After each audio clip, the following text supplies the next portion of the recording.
welcome to the Freedom for Felons podcast, Episode 3. And today's guest, I have Miss Sheba Williams from Richmond, Virginia, representing Nolefturns.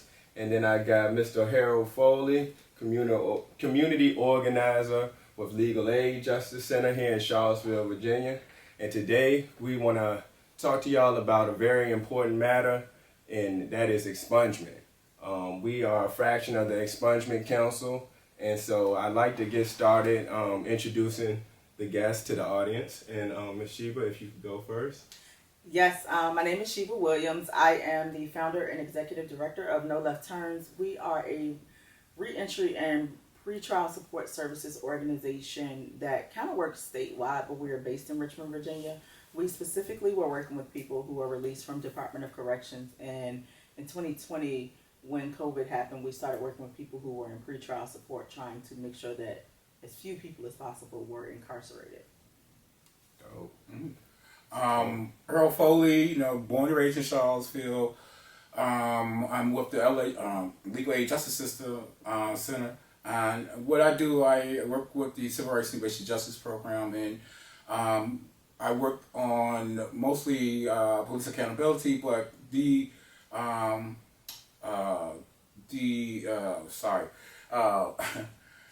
dismantling the criminal justice system is what I work on the most. So it could be work on jail and how we can create alternative to jail or prison programs, reentry, and restoration of rights. But right now it's expungement, and thank you so much for having me on it. Most definitely.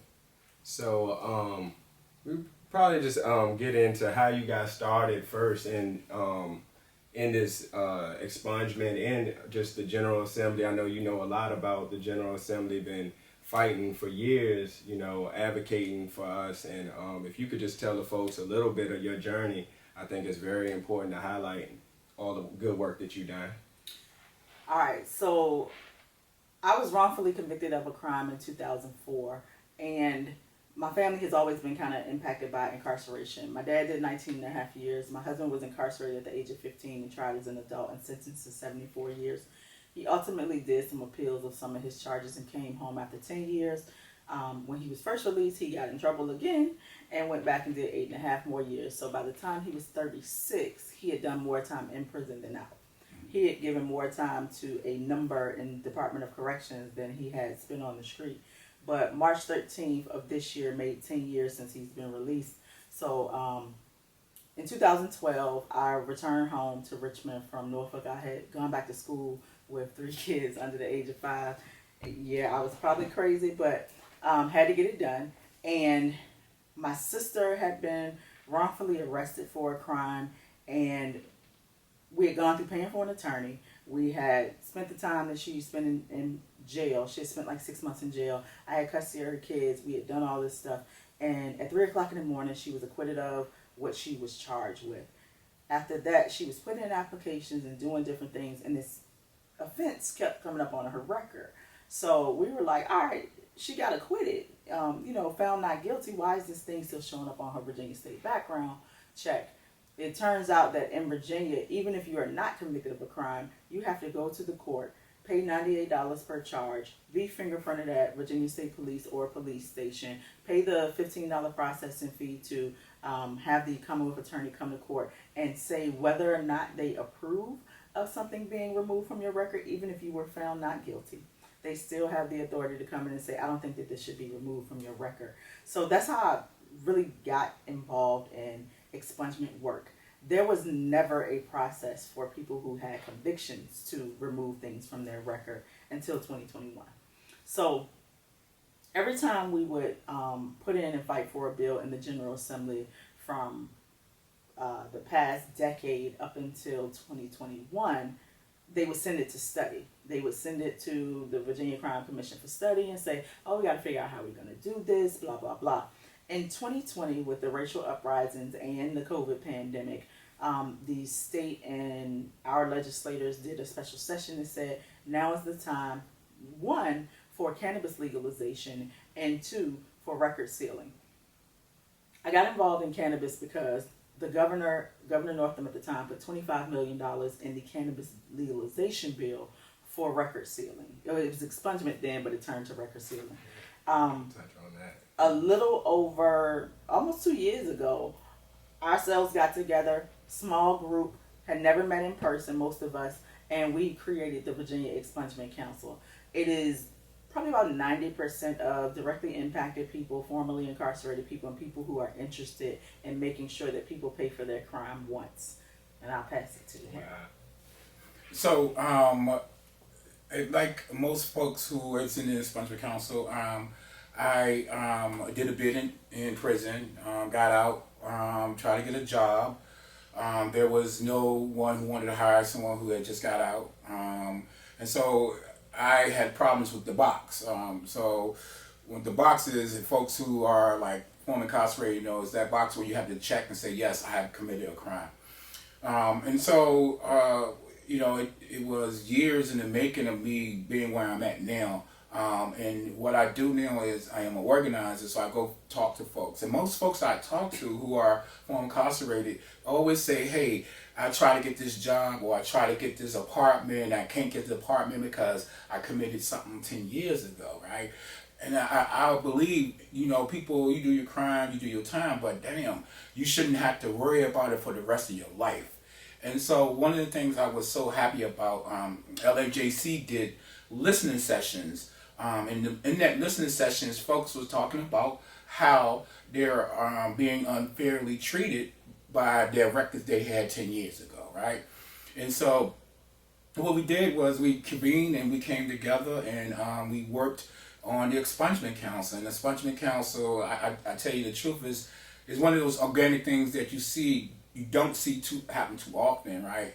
You don't see, you do see a lot of people who are affected by issues who work together, who is like maybe working on cancer or working on, MS, but you don't see too many people who want to dismantle the criminal justice system working on together who are affected by the issue. So I think that was one of the things that I enjoyed being in this space, with folks and working together. And I think the amazing thing about it is that we never had a in-person meeting those first year, right?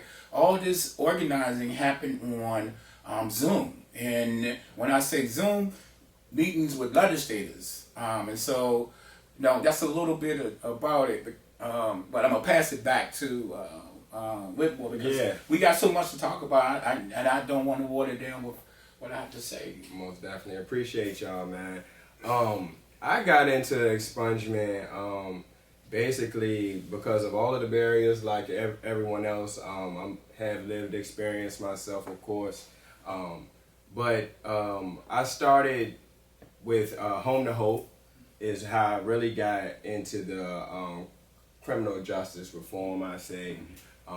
And then that's how I really got to meet you, Harold, and that's how I met Sheba and was introduced to this awesome group.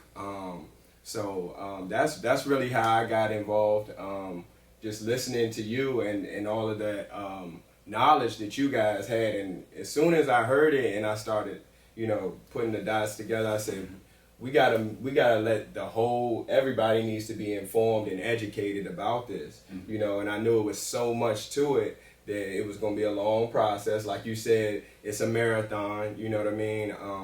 But we definitely been fighting a lot, so I just definitely wanna take this time to just speak specifically about expungement, even though it's so much other issues that we're dealing with in criminal justice and probation reform, just the system and the equality as a whole in America. So one of the things I want to talk about, a lot of people who don't understand policy think this big monster. I think you said something that was really was spot on that I say a lot. It's a marathon. It's not a sprint. And when I'm saying it is, with policy is you're not working on this big, huge thing. You're working on something that you can chip away from it that is harming you as an individual, right? And so expungement is harming how many people, What was it, 611,000? Yep. We're talking about 1.3 million people who have, We're talking about 1.3 million people in Virginia who have felony convictions. And the fact is, having one means that's all you need. You only got to mess up once. Police got to get it right, one time, and that stains you forever. And, that was really how that happened. We were talking to everyday people and talking about things that were impacting their lives and their families and their communities, and like things like not being able to adopt their kids through kinship. Like if you have a family member that passes away and they have kids and you have a conviction, you might not be able to adopt that kid. But like organ donation, for instance, if I get into a car accident and I have a bad heart and there's a donor available, if I have a criminal record, I might be denied. But if I die, they'll take my organs because I'm an organ donor. They'll take my organs and distribute them to as many people as possible. They don't care about my criminal record. So let's be fair. You want me to give and give and give, but then you want to keep taking and taking and taking. And the fact is, you put people in impossible situations and you want them to make it. So when we're talking about policy, we want people to know, like, everybody says, oh, she's an expert, she does this. I just started. I just started, and I started because I was angry. And I needed to express, like, what was going on the ground. What was happening to my kids because of this conviction from 16, 17 years ago. What was happening with my mom and my dad with convictions that they got over years ago. My dad came home in 2007. He went straight to work the day that he got off. He just retired last Friday.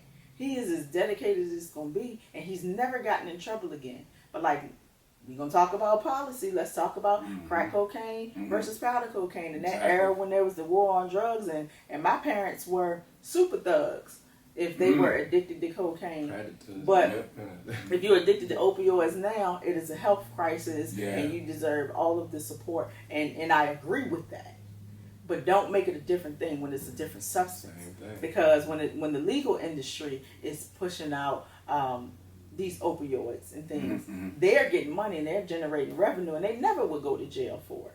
So treat the people the same way when it is in your backyard as you would when it's not in your backyard. And that's what we're talking about with policy. Like, we got involved because we were living through the decisions that people make who don't know what goes on and what the after effect is of those policies. And those policies, they really, it's one of the things that I learned about the history of even expungement. The expungement law was passed in 1974, 77, and it never been touched after that, right? And so we talking about almost 40 years of this same law being there. And so that's the thing too about policy. If it's there and nobody's messing with it, it's like it go unseen, right? But also too, when new policy is put in place, I think what gets me is when folks say, I didn't know they was going to do that, and I sometimes I'm so in a different space, I be like, yeah, they was thinking about that. I remember one time, too, real quick, this is going off the subject, but I worked with folks who was getting TANF, and it was in this program called WESEP, and so they would volunteer to come in. But I knew, I had my foot in the General Assembly, knew that it was a legislator that was filing a bill every year to force people to do drug tests, to get their TANF or their WIC. Not WIC, I'm sorry, WIC, but TANF. But the whole situation is like, okay, we do have people with substance abuse, right? So you're going to starve me because I got a substance abuse. Help the me. Kids. And the kids too. Yeah.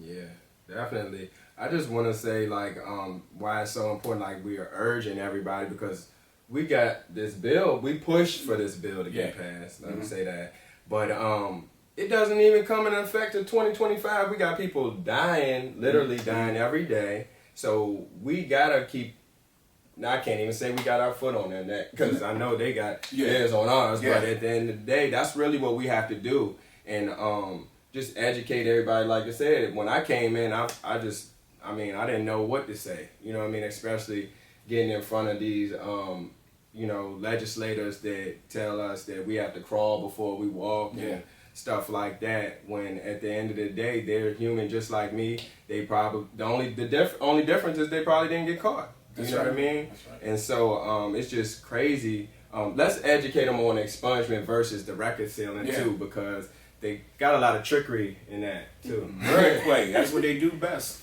So if we go back to the history, in 1977, the bill that was on the books in LIS told us what the impacts of having this record on a person's criminal history did. It told us that employment could be impacted. It told us that housing could be impacted. It told us that education could be impacted. Somewhere down the line, the wording changed where they took out the effects of what a criminal record does. But I said all that to say, this is intentional. These things are intentional. The state of Virginia, just like every other state, makes more money off of continuing to incarcerate people with the invisible shackles than it does anything else. If you say, well, we got to put this job pool together and we can toss out these applications, you can control what the minimum wage is. Virginia had a minimum wage of $7.25 for years, but rent steadily climbed. You have one-bedroom apartments that might be $3,000 now, but we didn't increase the minimum wage to $9 until recently, and then they're still fighting about whether or not people deserve $15 an hour. $15 an hour is $30,000 a year. Rent is just about that much if you're talking about the average rate. So when we're talking about policy and what expungement does, we're talking about giving people real opportunity. We're talking about not continuing to look backwards and saying we're going to allow these people to do their state-sanctioned time and move forward with their lives without allowing others to continue to judge them. That's what record sealing is. So, difference between record sealing and expungement. Record sealing means that your record would disappear from public view. People will still have access to it. It'll still be around. There will still be certain employees who will always have access, and that is your federal government. There's people in the banking industry, and there are people or jobs that work in sensitive populations like disabled or elderly or children, things like that. Those groups will always have access to the records. And then there will be a process where people can petition to have access, and you should always have access to your own record. Expungement was a process where if you had a non-conviction and you went before the court and was granted expungement, that record would stay in somebody's basement for a while, and then after like 3 to 5 years, depending on what type of crime, the record would be destroyed, period. We settled on record sealing in 2021 because the legislation decided that the record should always be around just in case a person reoffended or just in case a different group decided that they needed access for different reasons. So record sealing basically removes your record from public view after a waiting period of, where are we at now? 7 to 10 years. Yeah, 7 to 10 years, which is ridiculous. So 2022, SB 564, which was pushed by Senator Lucas, was put in place to try Can you tell me what SB, first of all, what SB? Break it down. Yeah, please. So Senate Bill 564 was introduced by Senator Luis Lucas in the Senate side to, one, reduce the waiting period for even getting to the expungement process, to remove a lifetime limit, because right now you can only seal 2 lifetime events. So if you were a person who was young and going through a period of time where maybe you were homeless or you were addicted to different drugs or you were just being a knucklehead like most young people do, and you went from Richmond to Henrico, which it shares a borderline together, is right next to each other. You stepped over that line and you got in trouble. No matter what the thing is, you have 2 sentencing events on that same day right there. Or say you got in trouble in 2010 and you got in trouble again in 2011 because maybe you didn't have the job because you got the first conviction and you were like, look, I'm hungry, I gotta steal something from a store, and you got caught. That's 2 sentencing events. You don't have room to make another mistake because you can remove these 2 things from your record, and if you still have other sentencing events, it really didn't make a difference that you removed these 2 things. So it removed the lifetime limit. It pushed up the dates for qualification, and it would have expanded access to 611,000 Virginians. A lot of people think that it's just black people who are getting in trouble. It's just poor people who are getting in trouble. Every single district in this state has at minimum thousands of people who have past convictions. Yeah. The privilege of who you are and who you know sometimes means that you don't have to deal with the collateral consequences in the same way that others do. So, you know, want to talk about how we know about those numbers, how the connection we have with Code for Charlottesville? So yes, we have an organization. So I think so many people have seen the work that we've done, and seen how much people power, you know, that we put forth. That we have some volunteers who work with Code for Charlottesville, who is a organization that looks at numbers, they crunch the numbers, and they can give us some data about the issue that we're working on. And that's real important too for folks. You got to have the data to be able to present a policy, right? That's your evidence. And Code for Charlottesville has been working with us about 18 months. Yeah, 18 months. And crunching numbers, you know, finding out different convictions and finding out what folks are like, you know, what could be expunged, you know, and it's really over my head because it's data. I mean, I can do 1 + 1, but the other stuff, that's out the door.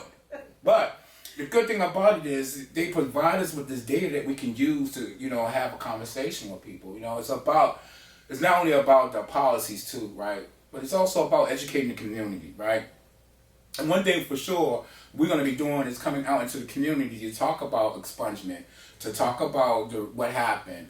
You know, it's some underhanded stuff happening in the legislature, this General Assembly, that caused, I would believe, harm to folks who are trying to get their records expunged. You know, and people always say, oh, you know, I bump into people because I lost my right to vote, but I always ask folks, are you registered, you going to vote? And a lot of young people are like, oh, that don't mean nothing to me. Elections, I don't care about elections, but elections is very important because it does matter, right? Because we was in a situation where we were at the door of making sure that thousands of people could have their records sealed, right? And I'm talking about thousands of people who maybe have a conviction 5 years or 10 years ago, right?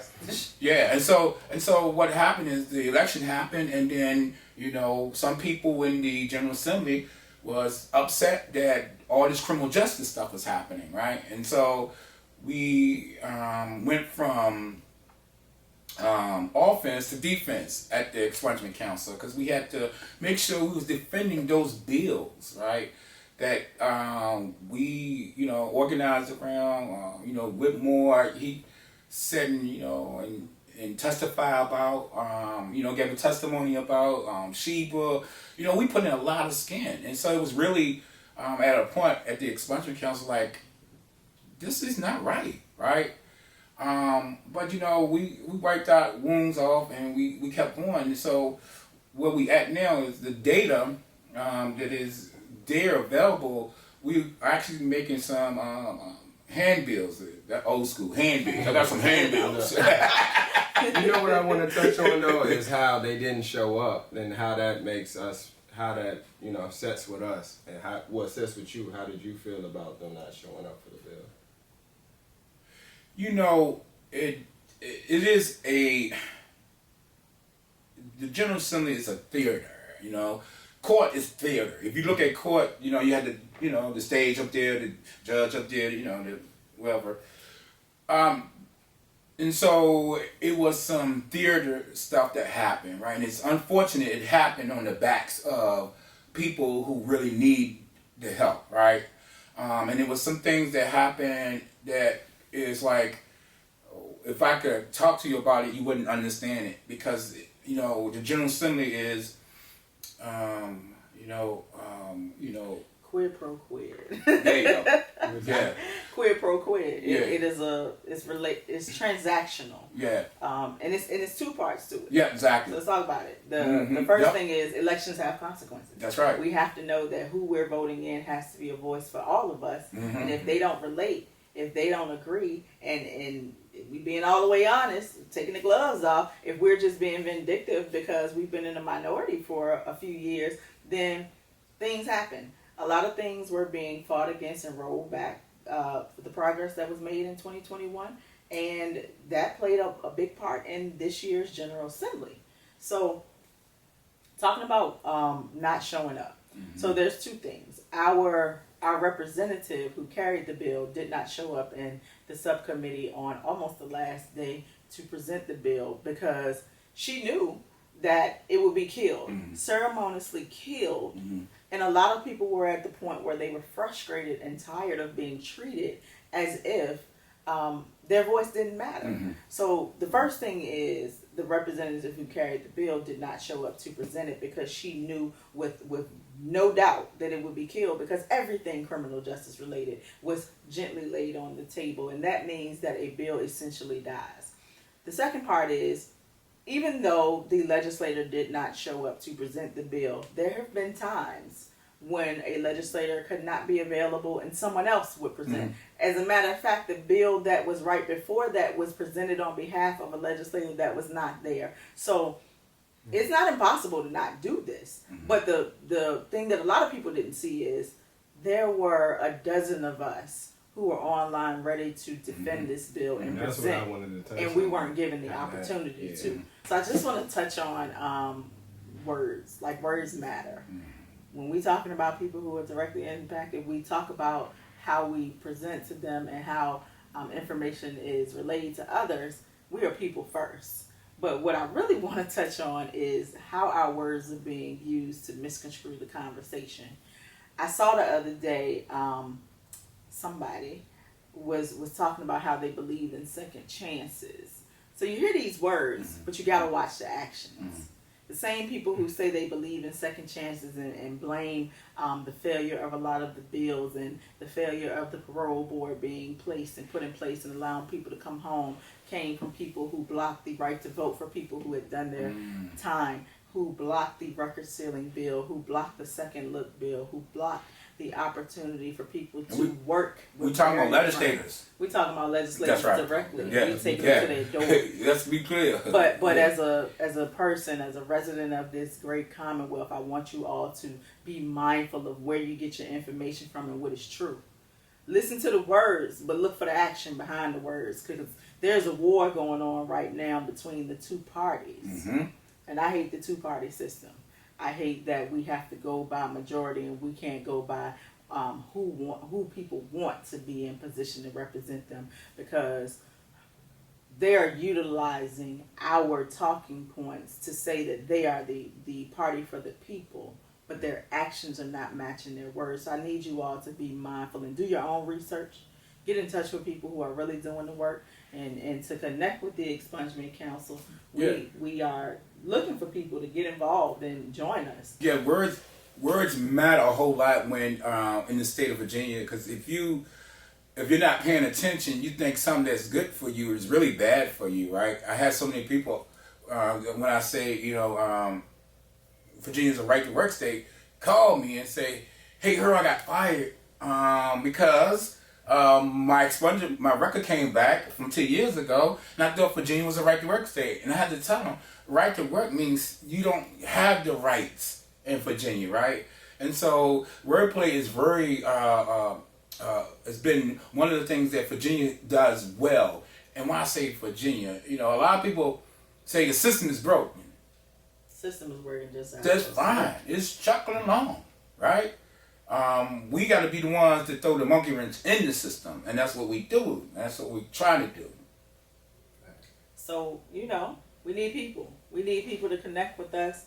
We're on Twitter at Expungement C, at Virginia Expungement Council is on Twitter at Expungement C, and we're also on Facebook, the Virginia Expungement Council. So we need people to get involved. We meet every other Sunday. It is a super laid back, informal group, but we do get the work done.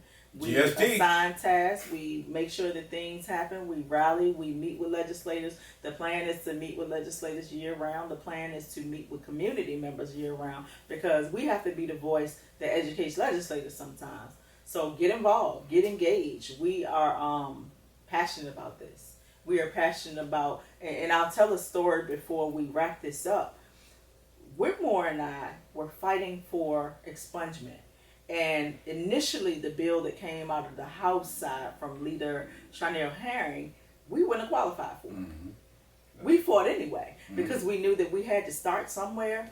Ultimately, the bill that came out covered my charge. Whitmore still said had some things that he won't qualify for, but we keep fighting. It did not just stop at 2021 and this thing that we celebrated. Yeah, we celebrated, but we got so far to go because we talking about breaking down systems that have been in place for centuries.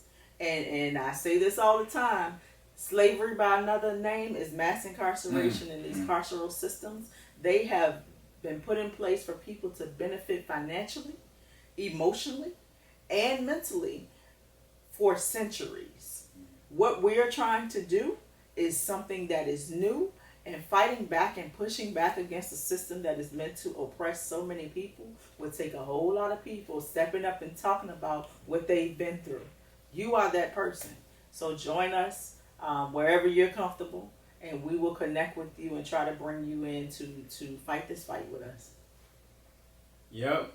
So definitely we encourage y'all to come and fight the fight with us. You can connect with us on social media. If you know any of us, you can see us out in the community. Just ask. There's different roles that you can play, and like I said, we can educate you on what you need to do and what we need to do as a whole. So I want to just thank Sheba for coming all the way from Richmond to talk about this on a Sunday. You know, I want to thank Mr. Harold for coming out on a Sunday and just we're just showing how much this means to us, how passionate we are in this work. And there will be much more episodes with the Expungement Council. Like we said, there's a large number of members with the Expungement Council, and we're gonna have other episodes with them and get everybody introduced. So thank y'all for watching and tune in.